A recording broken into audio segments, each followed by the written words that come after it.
Right, what do you reckon?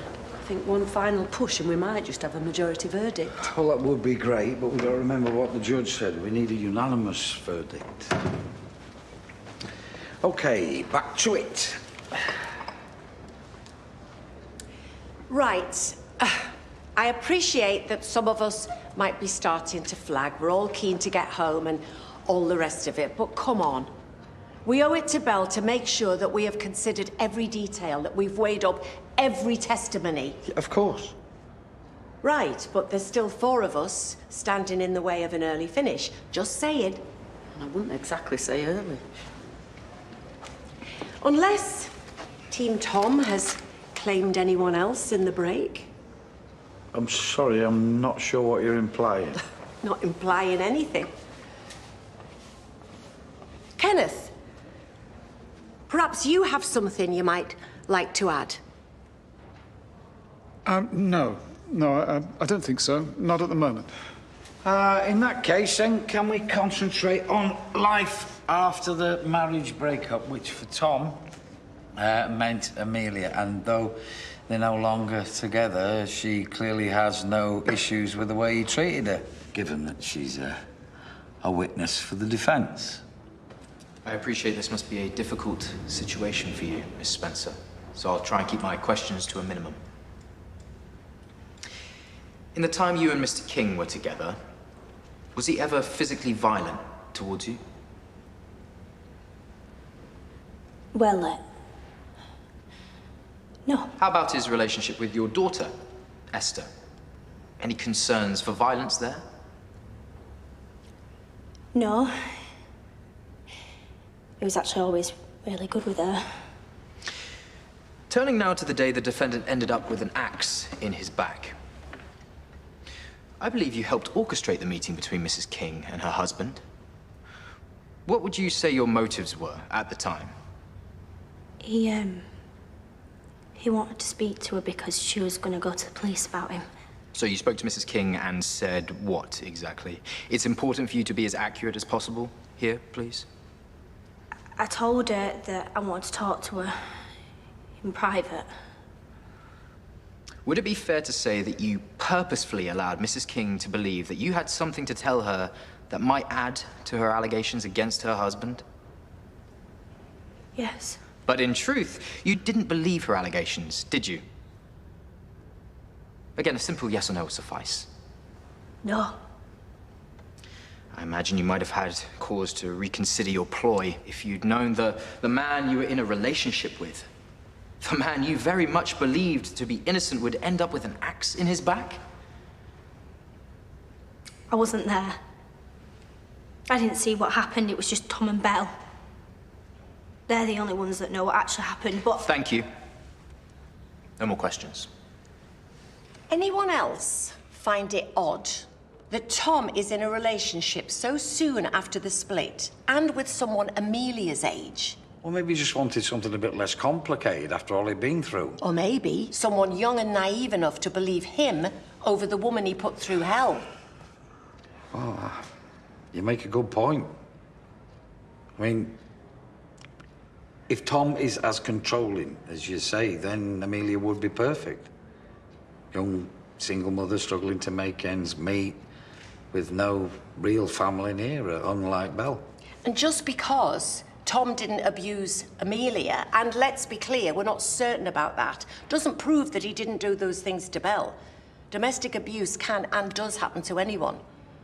In fact, at least one of us around this table has probably had experience of it one way or another. We know Tom was keen to start a family. And maybe that was part of what drew him to Amelia. Because with her and her daughter, that's like a ready-made family. Yeah, a child that Belle couldn't take away from him, a family of his own, just like he'd always wanted.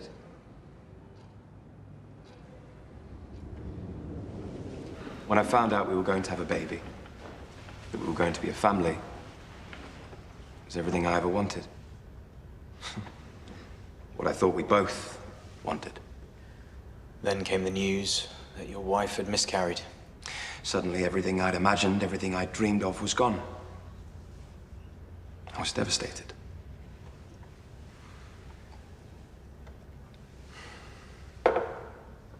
As for Belle, I couldn't even begin to imagine how it must have felt for her. I don't know what I was thinking. All I know is that I was scared of him. And that having a baby in that moment, it would have been a mistake. To go through all of that grief together, only to find out the truth, that she'd lied. She'd aborted our baby.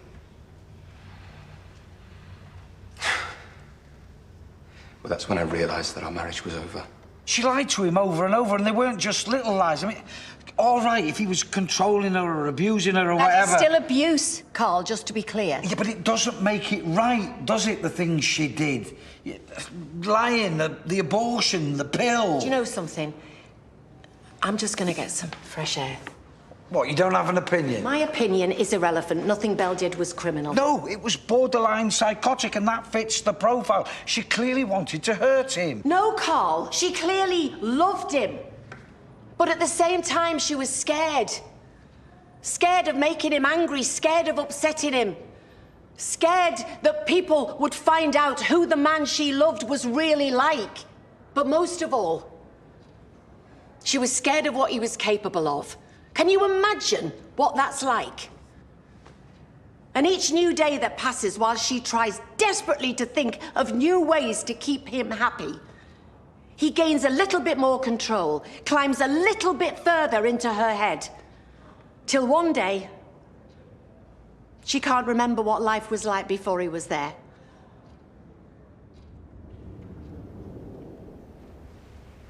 You talked a lot about family and children, Mr. King.